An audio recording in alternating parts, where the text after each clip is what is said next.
So during the presentation, I will present his work. His work means our work, which mainly Paresh Kumar Panigrahi do, and these are basically based on the first paper that is published in Mathematics and Computer in Simulation. So basically, I will discuss the work presented here and a few basic things which we need to understand. So let us start. So first, we have to understand what are the uncertainties. Actually, when we talk about uncertainties, which is not certain, okay, which is not definite, okay, that is uncertain. But what type of uncertainties are there, and what type of uncertainties we can model? Can we take as value, parametric value? Can we think about a logic? Like when we discuss about set theory, then set theory and logic both are there. Okay, for computation we need numbers.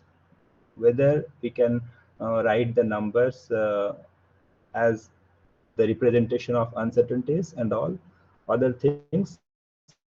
So first one, I can say the uncertainty comes from measurement error when we do some experiment, when we do some activity. Okay, we collect some data. Okay, so during the data collection, there may be different type of error occurs. Okay, for example, if you are taking or reading a parameter. Okay, so there is one thing which makes your error reduced. That is when you see a reading, try to see the reading with parallel to the reading where it is. Okay, means for example, when you are just seeing the temperature in the thermometer. Okay, when you see in a slanting angle, then you might have seen something else which is not exact. Okay, so by that angle of seeing, okay, sometimes error comes. This is one example. Similarly, there are many examples where we collect the data and the collection of data becomes error. Okay, and from that we will get some error bound where the exact value lies, but we cannot say exactly or pinpoint the value. There measurement error comes. Okay, next type is impreciseness. When we say something or when we use the words like hot, very hot, those things, so these are imprecise. We cannot precisely tell. Okay, so they are also for linguistic variable, it also comes. Next is randomness, as we have seen in probability statistics. Okay, randomness, if you toss a coin, so there are two events, either head or tail, so it is a random process. So similarly, there are plenty of examples where we have randomness. There are also uncertainties came. Uh, we cannot say certainly what happens. Next, we may have vagueness when, for example, like when you are seeing the vision problem or image processing, there may be the blurry image and other things. So from that, whatever information you are extracting and uh, other related process also, you can see the vagueness. So from that also uncertainties come, lack of information. So nowadays, maybe you have seen, you have come across the big data problem. So somewhere, some system, it is quite difficult to find a big data, like for example, construction of bridge and other um, systems where getting a data is quite a difficult task and costly. So that time we have lack of information. When we have lack of information or not sufficient data, then how to proceed and get.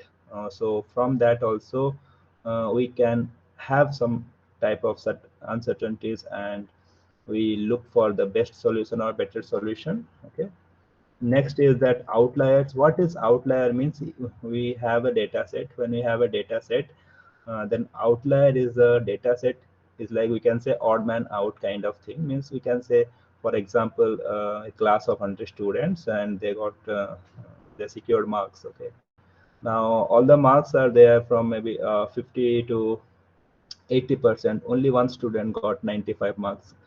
Okay, so like that, so one student will not affect much to the entire system. So if we remove that outlier, or if we remove that information also, it will not affect much. So that is one thing, either we can include or exclude, that depends on the system. So those type of parameter or those type of values we generally call outlier. That also makes a difference, so that also we can consider as uncertainty depending on the system. And the last one, we may have data insufficiency, like when you prepare the data, when you collect the data also not sufficient to the system. So that time what to do, means few are the parameters which are very important but data are not given. So that time we have to take some approximation, we have to consider something in place of insufficient data and then proceed. So that also makes uncertainty. So these are the general overview of uncertainties. I hope you can understand. If you understand, then we can proceed further. Uncertainty can be uh, classified in two different types. One is called aleatory uncertainties. Aleatory uncertainties, here the uh, main ingredient or the variables are random variables.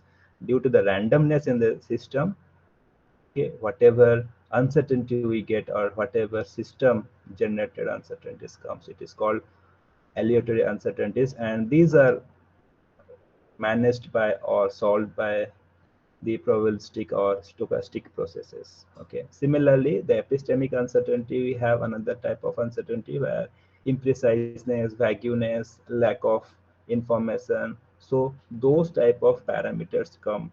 Okay. So that type of things we need to handle in that system, and that type of uncertainties are epistemic uncertainties, and those are managed or solved by using interval or fuzzy set theory. So our point of discussion is epistemic uncertainties, and we will see further the epistemic uncertainty with the help of fuzzy set theory. Interval is the what we can say the subset of fuzzy set.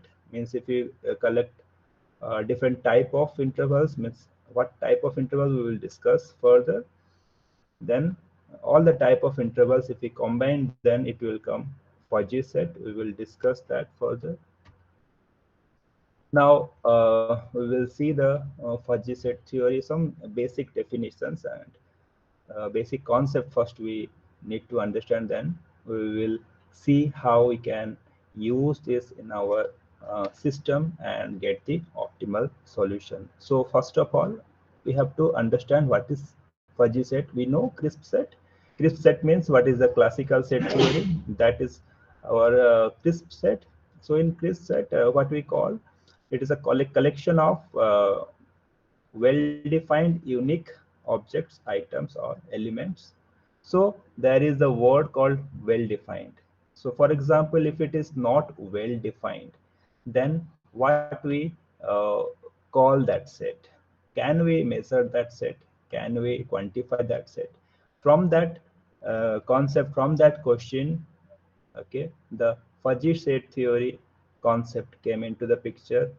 And firstly, L.A. Jardine introduced that concept. Okay. Now we'll try to understand the mathematical definition, then we will proceed further. Okay, so just for brief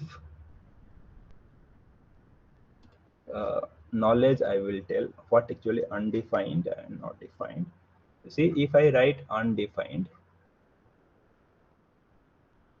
now in terms of weather, if I say weather, so what is the outside weather? If I say, someone can say hot, okay, and someone can say less hot, okay, someone can say moderate, okay. Next, uh, someone can say uh, little cool. So depending on the person, we may have maybe the 5 different 5 different answers. Okay, so it is undefined means it is user defined.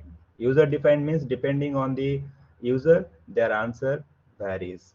Okay, so in those situations, how I can accumulate? For example, if I take a survey of asking weather, so maybe this 5 different answers comes from different persons. So out of 100 people survey, we can get. Okay, for example, if I put hot is 1 and if I put cool is 0, that means to quantify these undefined or weather conditions, what to do collectively? If we want to quantify, we have to give a number to all the answers. Okay, and then through numbers, okay, we can accumulate or we can calculate or analyze whatever we can do calculation we can do and collectively tell. So less hot means I can write this is 0.8, maybe moderate is 0.5, little cool 0.1, like that we can give the numbers and then proceed, because when we do calculation we cannot calculate through linguistic variable or the linguistic answer. You need to convert into some form of numeric data. It may be integer type, float type. Okay, so this way we can do. And when classical set theory you are telling, it is either hot or cool. There will be no intermediate answers. Means either it will be 0 or 1. So from that concept we understood that there may be answer which comes between 0 to 1, and that we can number it like this. I'm not saying that these 5 parameters or these 5 scales will become. Okay, it may come different. It may come more. It may come less depending on the answers, depending on the survey, depending on the users. Okay, but it will be within 0 to 1. Okay, now with taking this we can define the fuzzy set theory. Now in the fuzzy set theory, what we can define now here, let X be a non-empty set and a mapping mu, that is X to 0 1 is defined, then the pair a mu, that is X comma mu X, is said to be fuzzy set in X. Now we will try to understand what X is the element. Like here, if I say X is element means hot. Hot is X. Then its membership value is 1. If I say another X is less hot, so membership value is 0.8. Another is moderate, so 0.5. Like this, all the pairs we need to write. So whatever set will generate by collection of this pair is called fuzzy set. Okay. Now when we know fuzzy set, second thing is that how to compute those in terms of numbers, whether there will be any number, fuzzy number. Yes, we have different type of fuzzy number. One of them I am writing here with membership function. Actually the numbers are varying with respect to the membership value or membership function here mu a. Okay, now what we have a type of fuzzy number that is called triangular fuzzy number. So triangular fuzzy number, if you see, it looks like triangle. I will discuss, where we have 3 elements or 3 values, AL, AM and AR. AL is left value, AM is middle value, AR is the right value. And what is the relation between them? This, so we will see a fuzzy number is nothing but a continuous, or it may be piecewise continuous. Both way it will be correct. If it is continuous, fine. Piecewise continuous, also fine. Second thing is that it is a convex set. Third thing, it should be normalized. Okay, normalized means what? One of the membership value should be 1 for X, any of the X. We will discuss that. Now the triangular fuzzy number will be defined in this way. Okay, where mu L is a piecewise continuous function, left continuous function, and mu R is a right continuous function, right non-increasing, and this is left non-decreasing continuous function, which will be defined like this. Okay, now we will see next. When we have this number is or the TFN can be converted into interval. Okay, so here one thing is that I will tell what is the importance of converting. So when you see the TFN is looks like this. It is a distribution. Okay, for example, if you want to relate it with probability, for example, you have binomial distribution, normal distribution. Similarly, this is one kind of uncertain distribution. This is called TFN. That TFN cannot be computed directly. Okay, so what we need to do, that fuzzy should be converted into crisp. Okay, so how to convert this? So first we need to convert into interval, then we need to convert it into crisp. That is the way we can convert, and that crisp, like how we can solve it, we can use and then solve it, but there will be some arithmetic we need to follow. Okay, so that are there in any of the book. Even you can see my book also, it is there. So how to convert that TFN to interval? So this way we can convert. So AL plus this difference into alpha, then AR minus this difference into alpha, and alpha belongs to 0, 1. So this way the alpha parameter will be introduced and we can convert. Similarly, the interval also, similar manner, it can be converted into crisp form. Okay, so these are the form actually I have introduced, I have used for the calculation. So you can see that, so that you will follow nicely the next topics. Okay, so this way. Now here the TFN is converted into crisp form. Here you can see there is one parameter alpha and another parameter is beta. There are two parameters. So when you convert fuzzy to crisp, there will be two parameters which belongs to 0, 1. So different value of alpha beta if you put, then your answer will come in between this. Okay, now we will see graphically what are these and whether there are any other numbers are there apart from triangular fuzzy number, and what are they. Now here we are generally representing a set like this, A tilde.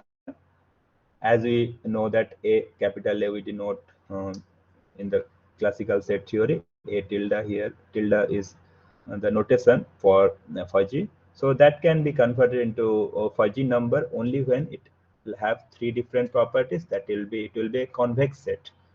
It is a normalized, means one of the x value, the membership value is 1. Then it should be a fuzzy set only. Okay. Now, first one you can see here, it is a diagram of TFNs. You can see TFNs means triangular. So you can see the membership function is triangular. Okay, triangular. So there are 4 triangles, or we can say 4 TFNs. Here, this to this. For example, if I see the red line, okay, red color. So this point is nothing but our AL. Okay. Now this corresponding to this, if I have this number, this is called AM, middle value, and here this one is called AR. So we write like that. So when we write AL, AM, AR means it looks like this, and you can see that at middle AM, what is the membership value? This is actually mu, membership value. Membership value is 1. So from A to M, if we are going, the membership value is moving from 0 to 1, and at AM it is 1. Similarly, when you are moving from AM to AR, it is going down. That's why I told is that AL to AM, whatever with the function, that is non-decreasing, and AM to AR, it is non-increasing function, and it is a piecewise continuous. From this to this piece and this to this, it is continuous. Similarly, we have trapezoidal fuzzy number, TRFN, we call like this here. So here you can see from this to this, all the element, if you see from this to this, these, all the elements we have for them, the membership value is 1. So this is one kind of. So here we write like A, L, A, maybe 1 you can write, A, 2 you can write, then AR. So there will be 4 numbers we can use to represent this. So there are different TFNs in different color. So TRFNs in different colors. Similarly, there will be Gaussian fuzzy number. So Gaussian fuzzy numbers looks like this. Okay. Here there are 2 parameters, mu and sigma, like what we have in the statistics or probability. We have Gaussian distribution. Here we have also mean and standard deviation to represent this. So these are different type of fuzzy number. Other fuzzy numbers are there, but frequently we use this type of fuzzy numbers to represent the uncertainty.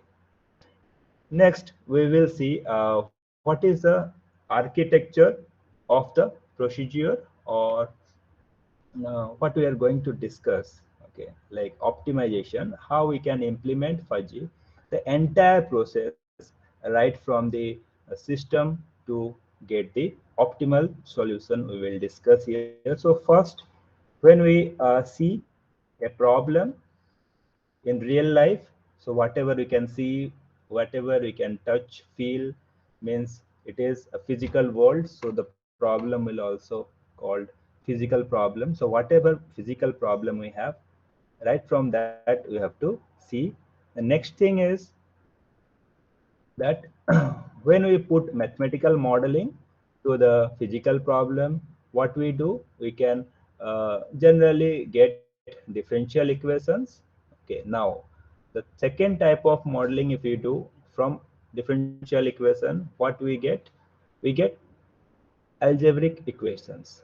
Okay, so algebraic equations are of 2 types, generally system of equations and eigenvalue problems. So here when we get system of equations, it will be either linear type or non-linear type. As we know, whatever variable is there, based on the variable or based on the product of the variables, it can be categorized as linear, non-linear, as well as it will be sometimes coupled type, sometimes single type. So there are variety of problems we can get. Further, that problem can be converted into eigenvalue problem. Okay, or directly we can get eigenvalue problems where we can find out eigenvalue. For example, in structure problem, the eigenvalue problems are commonly occur. Okay, the next thing is that sometimes we get complex system. Okay, a complex system of equation. So just I will explain here. When we convert the physical system, we get this type of problem: ax equal to lambda bx. Now this is called generalized eigenvalue problem. Okay, this is one type. Okay. But if you see, commonly we see ax equal to b, or maybe it is a vector. B is a vector. You can write small b also, fine, no issue. Ax equal to b is a problem. So this is the system of equation. Now when b equal to lambda times some some matrix into x, then that time it is called generalized eigenvalue. When b will be lambda x, then that is called standard eigenvalue problem. So ultimately, when we model the physical problem, we can get the algebraic problem, that is ax equal to b form. Then we solve it. Okay. Now, then where is the point of optimization? Why we use optimization here? What is the need that we will see in the next? So next, when we incorporate uncertainties, okay, then what happened that equation or the system of equation becomes uncertain linear system of equation or uncertain nonlinear system of equation, eigenvalue problem, complex. The thing is that here, why to introduce optimization, I will tell. Now, first we will try to understand. For example, we will take interval. For example, if I see G is the acceleration due to gravity. G value is 9.8 and the unit. I'm not writing the unit, you can write meter per second square. So 9.8 is the value. But when you take the, when you do the experiment, lab experiment, maybe everyone has done in the intermediate level, if those students are coming from a science background, they might have know. Okay, so we can see that G value, okay, here I will write G tilde. Okay, G tilde value will vary from 9.5 to 10. Depending on our experiment, we never get 8.8. Sorry, 9.8. So what we get, nearby some value we can get. So if we make it range, then it will be 9.5 to 10. For example, this type of range is there, then how to deal with, how to quantify. So this is called interval. So we will try to understand from interval what is the necessity of optimization here. Now here, if I write one equation, that is 2 comma 3, okay, this into x equal to 6 comma 10. Okay, now this is the problem what we have. So here it is very simple to solve. When we have 2x equal to 6, we need to find, we can find x is 3. It's simple. Now how can we solve this? So one type of method is that, like left left right right, if you do, so 2x equal to 6 and 3x equal to 10, if you do, then here you are getting x equal to 3 and here you are getting x equal to 3.33. Okay, that means we can see that x lies between 3 comma 3.33 if we solve in this problem in this way. Second way is that there is interval arithmetic. If you put into interval arithmetic, you will get, first one is that 2 divides, okay, here, so 10 divides 2, one value you are getting, so 2x equal to 10. Crisscross will be done there. So using interval arithmetic, we get like this. So here we can get x equal to 5 and here we can get x equal to 2. Now if you see here, first one we got 3 comma 3.33, this interval. Okay, then second we got 2 comma 5. Now the problem comes, which one we trust? Actually 2 5 is correct one if you go with the interval arithmetic. But what about this? This interval will have less width. Width means 3 to 3.33. So if we take the difference, so we can say the width is 0.33, but here it is 3. Okay, now which one I have to consider? So one example I will just tell. For example, we know cricket is famous in India. Okay, so in 50 over match, if someone tells that I will predict what is the score for batting side, it will be, if he will tell, from 200 to 400. Okay, so whether that prediction you will consider, or when someone will tell, okay, no, the projected score will be maybe 290 to 310. Okay, so think about what you will go for. Okay, so sometimes that is very important, and here the outlier role plays. Okay, what outlier? When I take 2 to 5, okay, and if I say the distribution, maybe the value is more concentrate on some particular value in between 2 to 5, but not near to 2, not near to 5. So why I will take that? So in that context, maybe the 3 comma 3.33 will be more useful. For example, if I take the midpoint of this, for example, midpoint is the means demanded value or most of the users tell 2.5. Okay, and here it is midpoint of 10 what we have. So for example, if we have 2.5, x equal to 8. Now what we will get? X equal to 8 by 2.5. So 8 by 2.5 is nearly about it is 16 by 5. So it will be 3.1. Okay, now 3.2. Now 3.2, if we check 3.2, 3.2 comes under here. Okay, why not? We will take this one. Okay, so that are the thing. Then we will discuss through problems like when we solve directly, what happens and what is the need of optimization. Here also I will just simply tell. So when we take directly this value and solve system of equation, the problem comes that whether that will be the optimal or not, whether that will be more correct, approximate or not, there will be difficulty finding inverse of this when there will be zero in between this interval. So it will be not defined. So to avoid those such cases, we can use optimization technique to solve. Okay.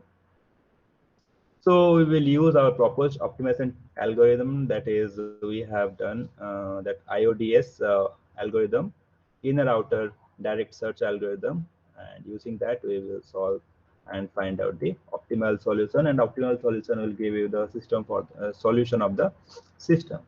Now we'll try to understand without optimization how to solve the problem and what we are getting. So it is a spring mass problem. Every day we come across with this. If you have bike, if you have vehicle, you are going with vehicle. Bike transportation means there will be spring mass problem. You may have seen that hydraulics and all other there also it has.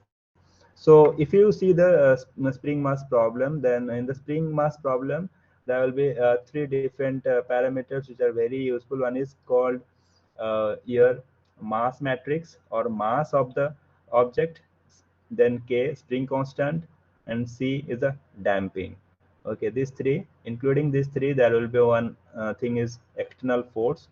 If all this together you will get a mathematical equation or modeled equation that you can see. It will be available everywhere in the book, you can see. Now when we have those things along with, like when we say mass, sometimes we cannot precisely tell the mass. When you go to the, when you travel in lift, maybe lift, you have seen that there will be a limit. It will be given 20 people, or maybe it should be up to 500 kg, like that it can contain. But sometime in rush time it may be overloaded, sometime it is less loaded. Okay, it cannot be exactly less than 5. Okay, it may be sometime more, or not exactly 5 always, 500. Okay, so that time the mass error comes. Similarly, spring constant and damping also comes. So if you take those as fudgy, okay, those as uncertain, then the problem what we have will be uncertain or fudgy spring mass system. Okay, here we have given you the architecture of the procedure. So fudgy inputs we have taken. Hidden layer is the computation what we do using the TFN. So the computation will be done based on the membership value. These are the lines you can see. These are the membership value which will be computed within hidden layer. Then the final output will come. So it is not necessarily that always you take TFN, your output will come TFN. If you take TRFN, your output will also come TRFN. But it is a kind of fudgy number, you can get it. Another thing is that people can get fudgy number, means TFN, output will be TFN, only when they use uh, approximations, some sort of approximation. If you do, then you will get TFN for TFN, TRFN for TRFN. Okay, and that will be easy to quantify. So this is a governing differential equation what I told, this one. Okay, this M contributes the mass matrix. Okay, C is the damping matrix, K is the stiffness matrix, force, or this is the external force. Sometimes external force also applied. and x is our the displacement. X dot is dx by dt. X double dot is d square x by dx2 dt2. Okay. Now, if you solve this problem, what happens? Actually, the problem is solved through our. This will be solved through FEM.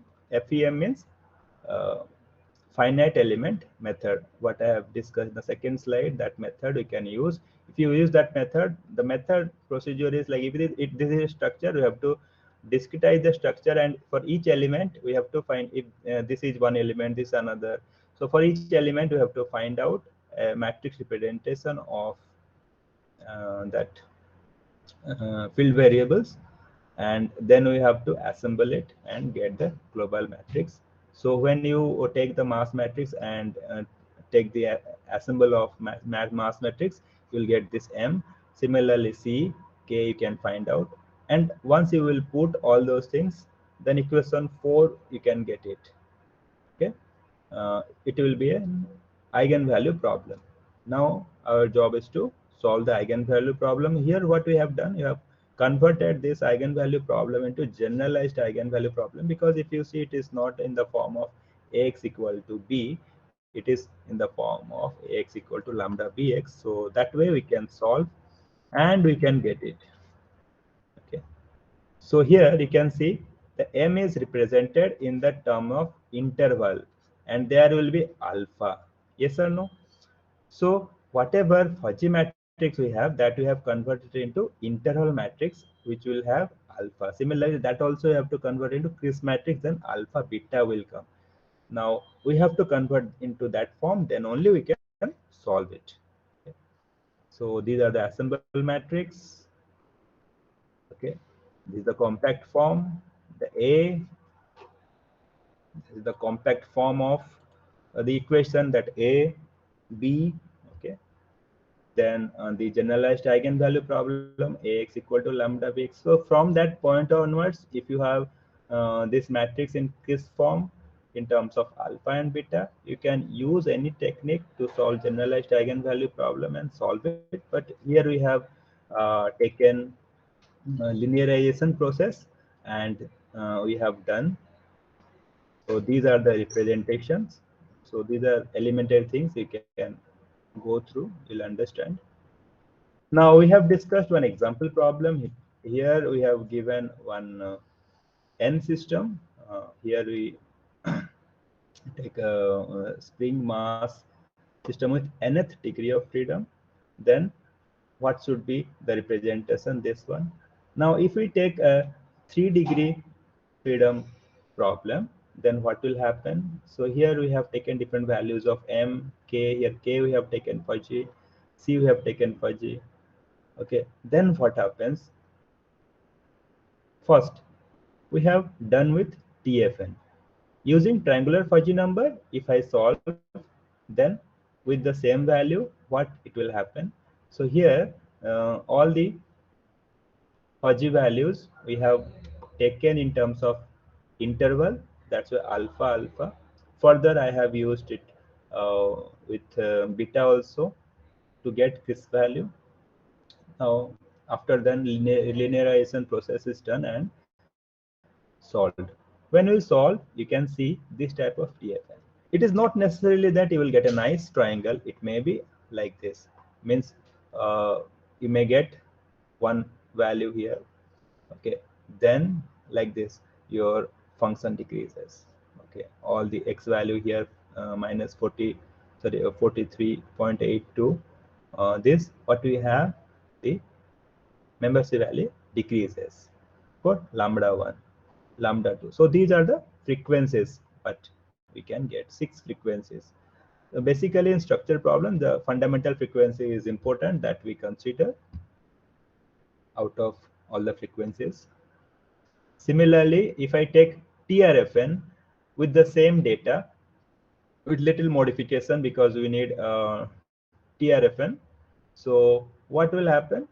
The answer looks like this: lambda 1, lambda 2, lambda 3, lambda 4, lambda 5, lambda 6. Now, once we get this solution, what way it will be benefit to us? The benefit we can get it by seeing the width. Width means when you take alpha, membership value is 0, then this is the left point, this is the right point. Now all the x value is distributed from this left to right this way. Okay. Now it is important that whose width is less means this distance, and whose width is more and what way. So that will give the meaning to our system, and accordingly that lambda we take. Okay, these are the necessary points which we consider in investigation. Another type of problem we have taken here, we have directly represented the matrices A3, A2, A1, A0, and then formulated. After formulating, we have solved the problems and we have got here. This lambda L is when you consider the left value of the triangular fuzzy number. Lambda C is when you take center value, that mid value of the TFN, when you take the right value. Then these are the solution we can get for the frequencies, and these are 7 frequencies we can get. We have compared the data with other references, because when you propose something, some model or something, to validate your model, one way is that whatever problem you have taken, try to take a same problem which already has been done with other method, and use your method, compute and find the solution, then compare your solution with them, how much accurate it is there, you can get it. If you get good accuracy, then you can say your solution technique is comparable, or it is adaptable, you can adapt. Okay, like that. So we have compared this data, we have what we have got using the linearization process with two methods, and we found a good agreement.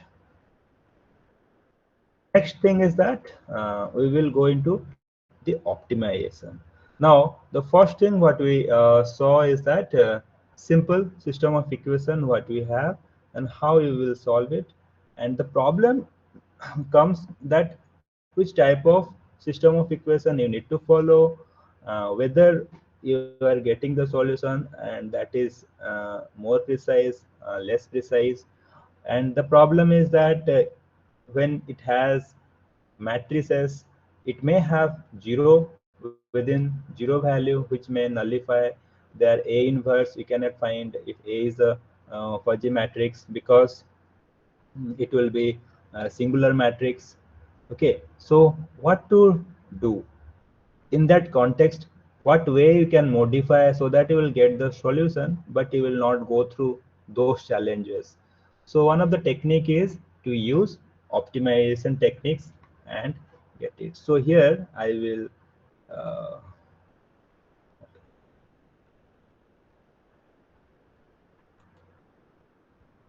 first tell you brief about the optimization techniques.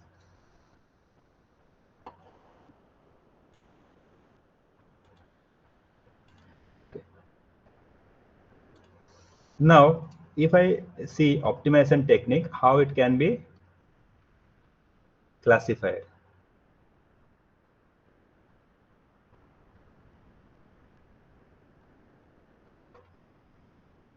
Now, if I see optimization techniques, it is two types. One is your linear type. Second one is non-linear type. And our presentation is mostly based on non-linear type, because the special case of non-linear is linear. Now in linear type, you might have seen this LPP problem, transportation problem, okay, assignment problem. So all these are linear type because your objective function is linear, constraint is linear. So those are linear. But in non-linear, what? this objective function is non-linear. Constraints, if it has, then it will be non-linear, like that, so that you can classify. Now again, if it is linear, then there are two types. One is called single variable, means f of x will be given. You have to find minimum of f of x, maximum of f of x. Another is multivariable. So here maybe f of x comma y. Okay, two variable, three variable, more variable you may have. Okay, you have to solve. Similarly, here also you can have single variable. Okay, you may have multivariable. Okay, single variable will be f of x, and here it will be maybe f of x comma y, and so on. Here it is two variable. You can generalize into n variable. Now all these things here you have what? Again, you can define this type of problem into three categories. Okay, one is called your unconstrained type. That means the only f of x is given, you have to optimize. Second one is called equality constraint. So how it will be? F of x sub means minimize f of x subject to the constraint g of x equal to 0, or gj. Maybe if I put j, then j be 1 2 3 like that. You can take a number of constraints. Okay,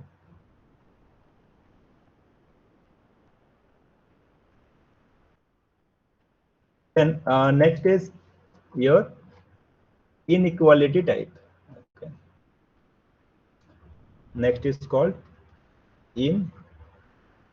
inequality type. So inequality type means here the gjx will be only gjx. It will change, either it will be less than type or it will be greater than type. That type of thing you may have. Okay, for a multivariable, this x will be becomes x1, x2, x3. Different components will be there. X will be a vector there. Okay, so that is the classification of the problem. Now what we have seen? We have seen physical system that convert to algebraic structure. That means a system of equation. That system of equation, then with uncertainty, what we do with optimization, we can convert it to unconstrained, means it will be a fuzzy unconstrained optimization problem. We can convert, then we can solve it. So that is the idea. So whatever system of equation is there, that you have to convert to fuzzy of unconstrained optimization problem, and then you can solve the system, find the field variables. That will give you the answer. So how we can convert this, you can find in the published paper. What I have already shown, the first paper, there you can find how you can convert. Then once you convert, what type of technique you can apply and how you will proceed, that we are going to discuss. So here in that row we have discussed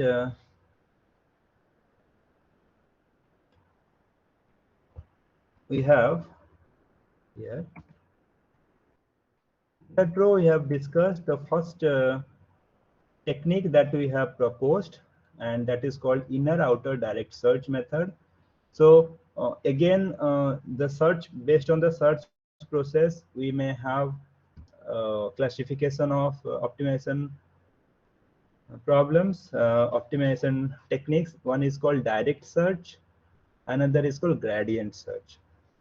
So that we will discuss little bit. When we talk about direct search, that means, for example, this is our initial point. Now from this point to this point I have to reach. So how I can reach? So direct search means you have to go through axis. Maybe this to this you can go. If I add delta, maybe you are getting this.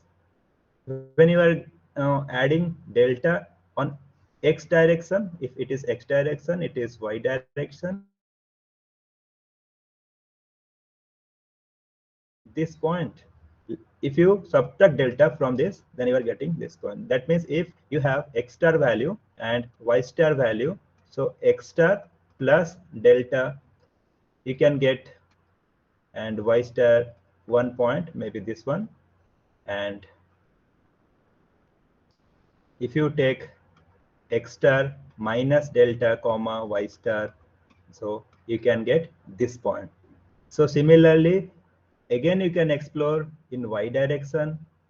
Okay, so first what we do, what is the direct search? Then whatever axis is there, one by one axis, we may have go to the right, left, up or down. Okay, anyone you choose first. Like if you have choose an x first, then we have to go plus delta minus delta, and then you find out the function value at that point. Okay, then choose the best function value and corresponding value. For example, if this is the origin, okay, so from here I went, okay, this is the first point and this is the second point. For example, f of 1 is best. Then our search will start from this. So we will go to this, we will go to this. Maybe this is A, this is B. Okay, now at A, again you see it is best. How to compare? You will find f of A, f of B, and at f of 1. Which one giving best? If you are finding minimum, which one is minimum out of 3? If maximum, which one is maximum out of 3? Based on that, you can find. So if we are getting A is best, that means we have started from here, and after exploring all those things through axis, we got this point. This type of search when we do search on different components or on axis, it is called direct search. Okay, so we will discuss that. So one of the technique we have developed, that is called inner outer direct search. So this technique is basically on two stages. One is called here, one is called exploratory search, another is called pattern search. Now what we have, when we have objective function, those objective function, we have to start search from the, for example, this is our one initial point. Okay, from here we will start the process. Now when we start the process, then what happens, we may have different direction you have to explore. For example, in x-axis, this is x and this is y. We are talking about a function f of x comma y, or we can write minimization problem, minimize f of x comma y. This is unconstant problem because we don't have any constant, we have to minimize it. And starting as it is a numerical process, so we have x0, y0 means the starting initial point. Now we have to see at what point it will be minimum, at what xy combination it will be minimum. So from here, for example, best point we got here, and then we got here is another best point by using delta increment. Now up to this, the search what we have, that is called exploratory search. Next is called pattern search. Pattern search is a jump, like if this is 1, this is called a reference point. With this reference, what is the reflex of this? If I put a line here, then reflex of this, for example, this is the reflex, so this is called 2. Okay, so for 1, this is the exploratory search, and the jump what we have, that is called pattern search. When you take R as a reference point and the reflex of 1 in other side, what you are seeing, the 2 point. Okay, so this one generally we write xk, and this one is xk plus 1, means after one complete search we got xk plus 1, this point. Similarly, again from this it will continue and do. Now the thing is that sometime when you didn't get the optimal, didn't get the maximum value, that time you reduce the delta value and then search. So this is the idea of the algorithm. Now, how we have incorporated the uncertainty? The uncertainty we have incorporated here when we have involved parameters, when we have involved coefficient constants are fuzzy. Okay, there we have taken the uncertainty, and what we can do, we can first convert the problem or we convert a fuzzy nonlinear system of equations what we have to fuzzy on constant multivariable optimization. Then it will have alpha cut.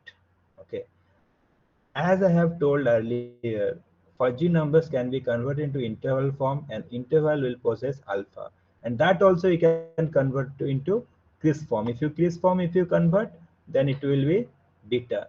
It will be alpha beta should lies between 0 to 1. It should be square bracket. Okay, then what we do, what is the concept of inner outer?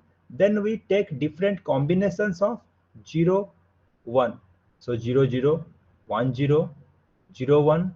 Okay, 1 1. So all different combinations of alpha parameters we can take. So initially what happens, if you see, uh, I will discuss through example also. So f of x was there. Now this, if you put alpha beta, it will becomes f of x alpha beta. Okay, so the transformation function will become like this. It will be in two parameter form. Okay, now if we get two parameter form of the function, then how to solve? Similar way we have to solve like how I have told the direct search technique. So that way we have to do and estimate what will be the alpha, what will be the beta value for corresponding x, and what should be the x value. Okay, here when you convert this problem to this, apart from the x variable, we got another two variable, that is 0 and 1. Okay, so in this process you can see that there will be no involve of inverse of matrix and other things, so that way you can avoid. Okay, so this is the general idea of this technique. Okay, this is the after pattern search you will get the uh, point xk plus 1 using xk. Then you can proceed. Always you have to test this whether the function value is less or not. If less, then proceed. If not, then don't proceed, because we are finding minimization problem. Now another thing is that, for example, minimize f of x technique we know. If maximize f of x is given, then what to do? Only thing is that you have to multiply -1 with the objective function and do. So that way you can do. So any one of the method, you know, okay, it will be fine, easy to find either minimization or maximization. Okay, I hope it is clear. If any doubt, please ask me. Then to validate your method, we need to do the convergence analysis, because we will get repeated values. Okay, we get the repeated solutions with different iteration.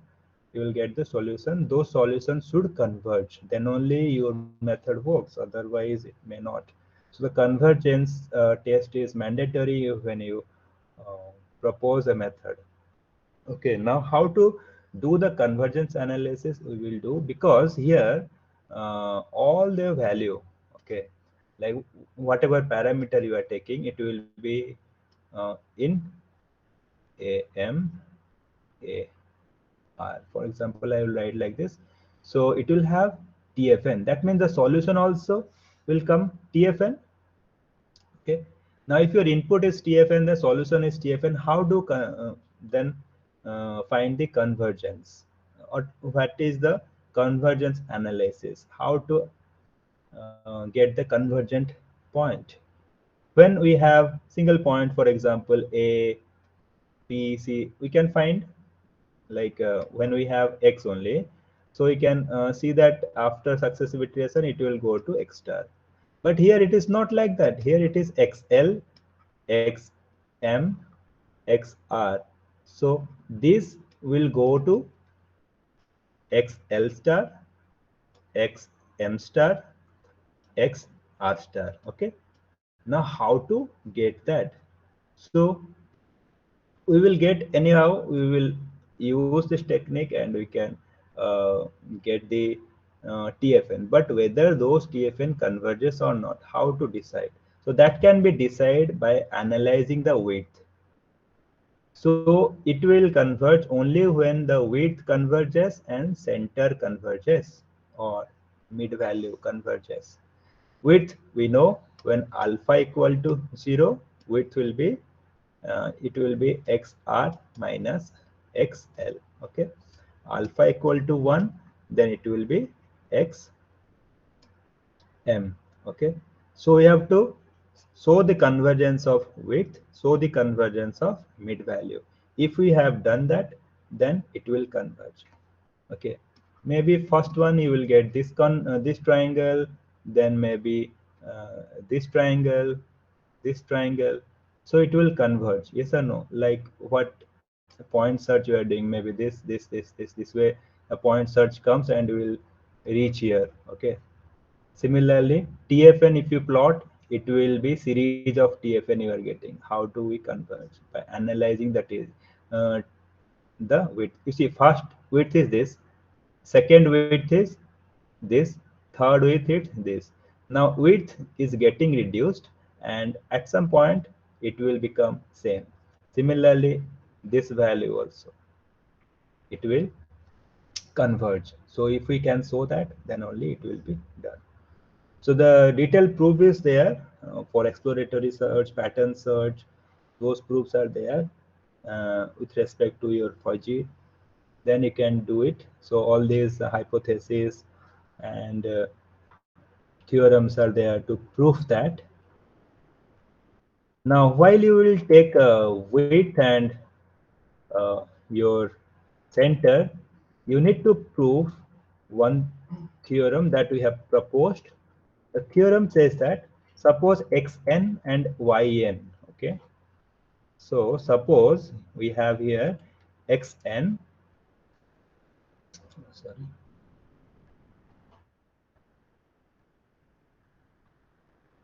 so xn, yn are two convergent sequence for left and right values. Now when I plot, so it will be xl, it will be xr, for example. So this is the left value, this is the right value. So if you find this type of TFN, if you solve the problem, you will get TFN1, TFN2, TFN3. So for TFN1, the left value is x1. For TFN2, the left value is x2, like that. The right value will similarly for TFN1, y1, for TFN2, y2, like that. So if I take those sequences, and these are called left and right values of TFN, what we have, which such that limit n tends to infinity, an xn tends to a. For example, that means xn will converge to a and yn converge to b. And and suppose eta n and gamma be the width of the TFNs. Now width, what I have told, that xr minus xl. If I take the width, this for first TFN, if I write TFN1 means solution TFN1, the width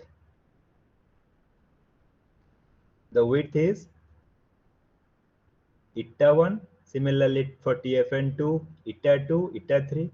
So this is another sequence of widths.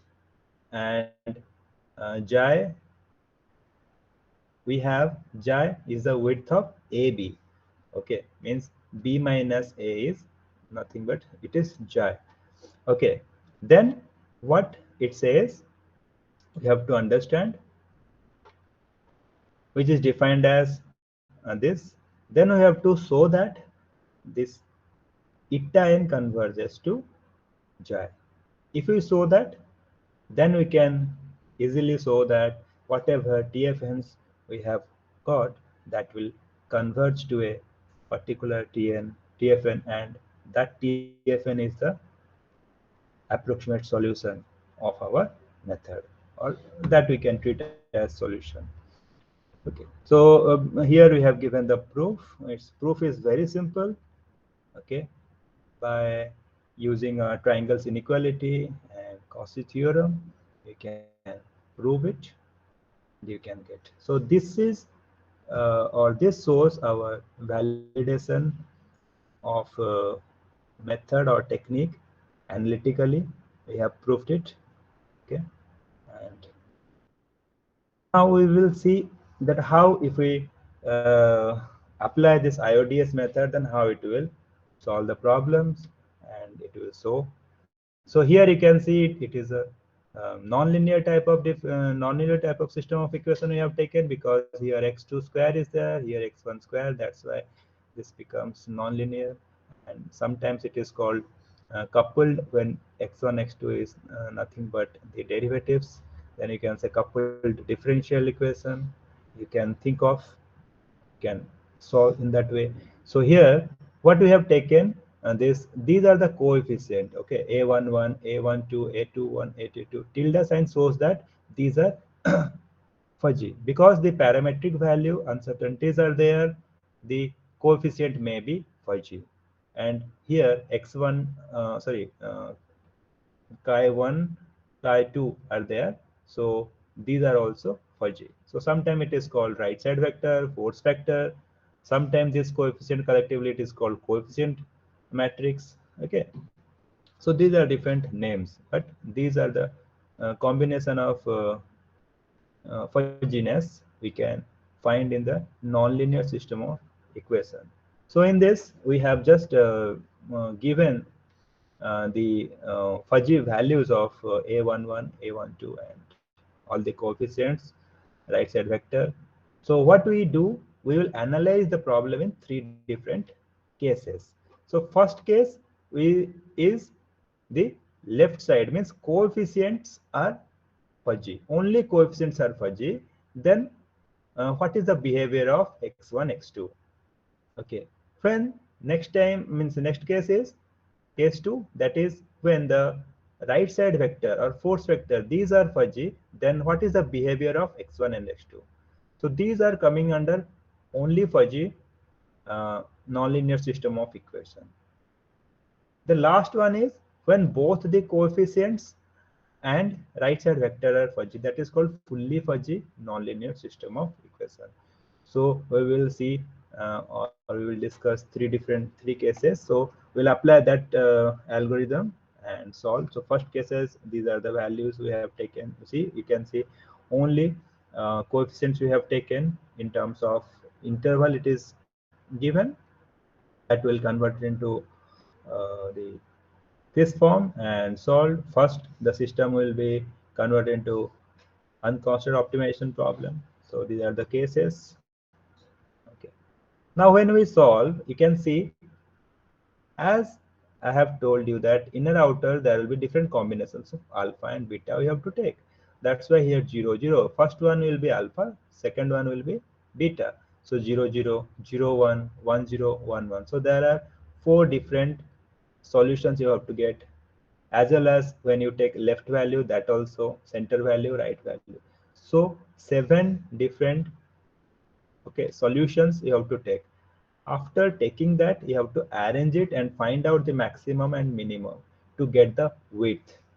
Okay,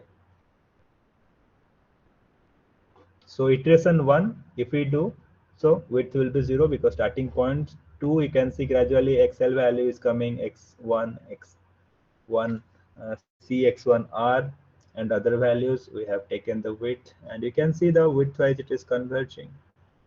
Now how to find out the TFN from here? So if this is the endpoint, so you have to choose one is out of this, which is the least value, minimum value, this one. Which one is the maximum value? This one. If I see the last iteration, because we will get the solution from the last iteration. So minimum value is 2.5146, maximum value is 3.1804. Then the TFN will be here. I will write, you can understand.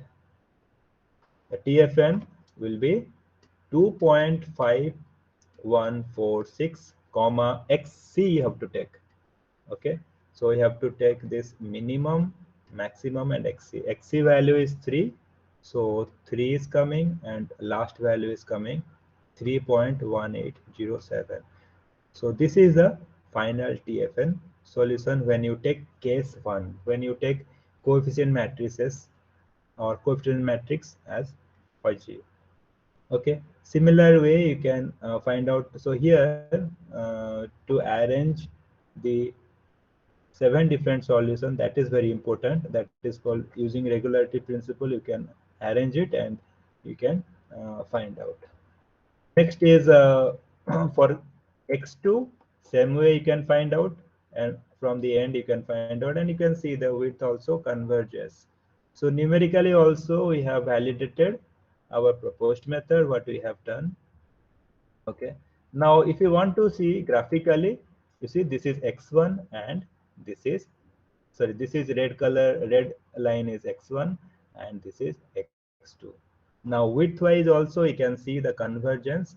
After 13 iteration it converges. Okay, x1 and x2 both.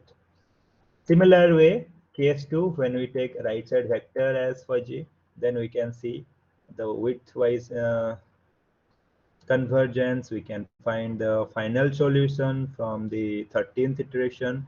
So for this problem, 13 iteration was sufficient. Depending on the problem, number of iteration increases or decreases, number of iteration comes. Okay, so here the solution for x2 we have.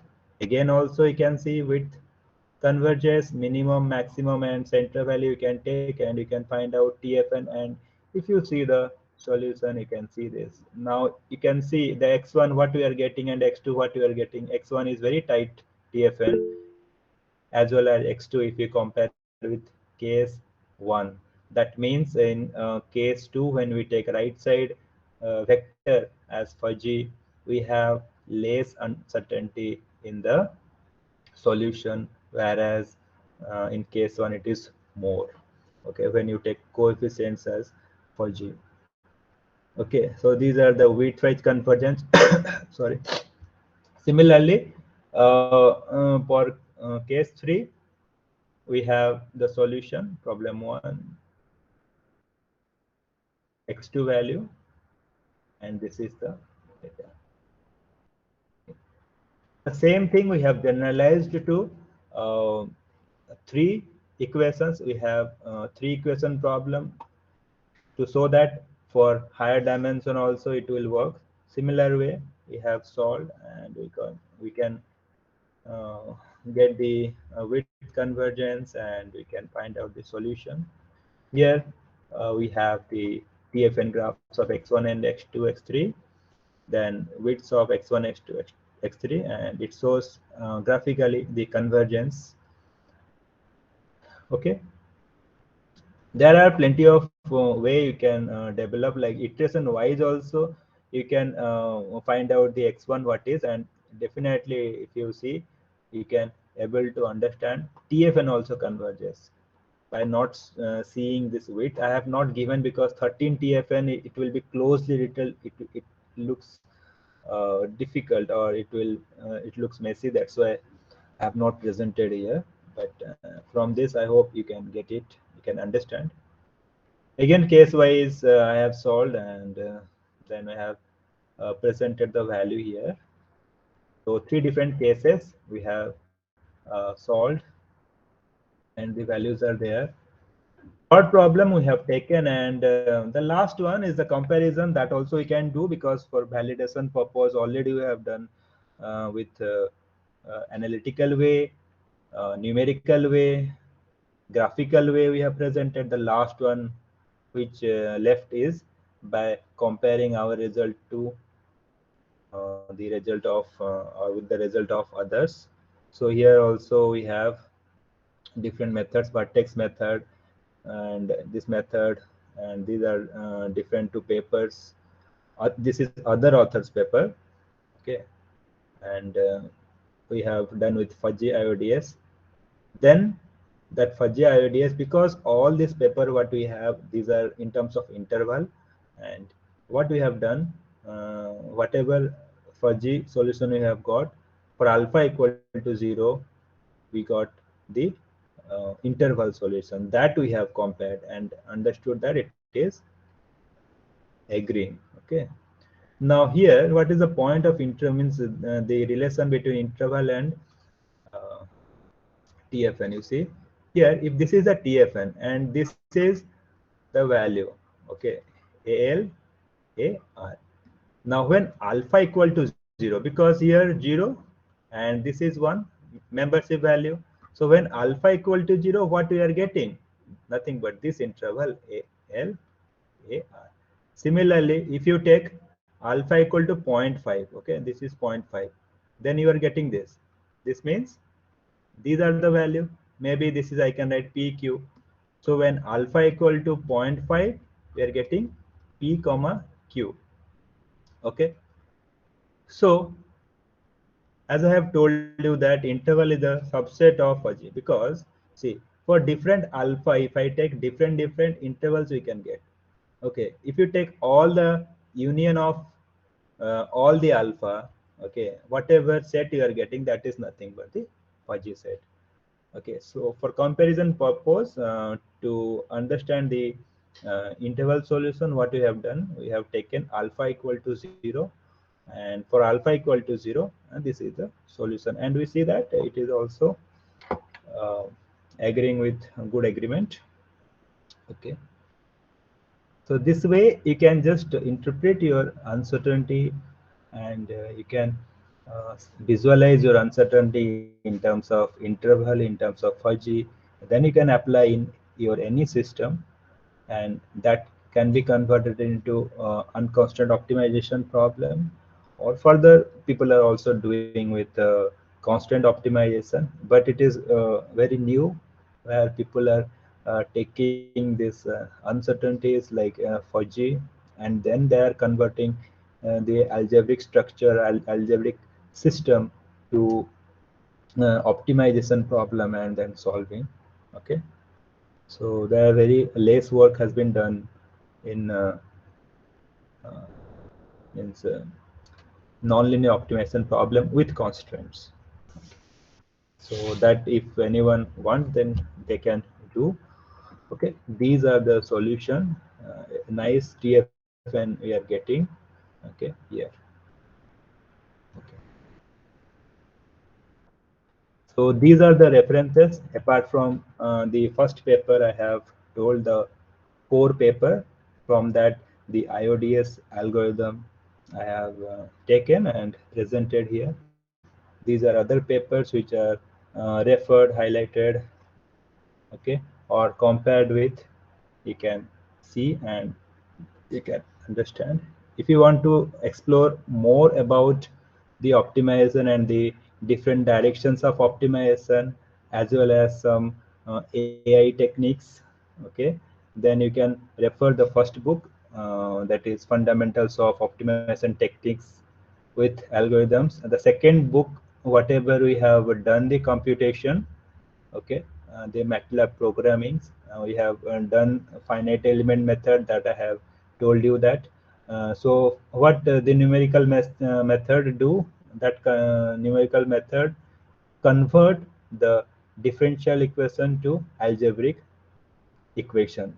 So that is the main part. So in that, finite element method is one of the reliable method which we can adopt. So by using that, what we do, we can convert the governing differential equation to algebraic system, and then we apply the first, that optimization technique with uncertainty and solve the problem. So all the MATLAB codes and related background things, you can find it in this book. Okay, and this was my first book, where I have used the diffusion problem, Newton diffusion, how to solve that. Okay, using uncertainties. Again, the solved problems, whatever problems are given here, that are solved through MATLAB, and the codes or the part of some codes are given in this book.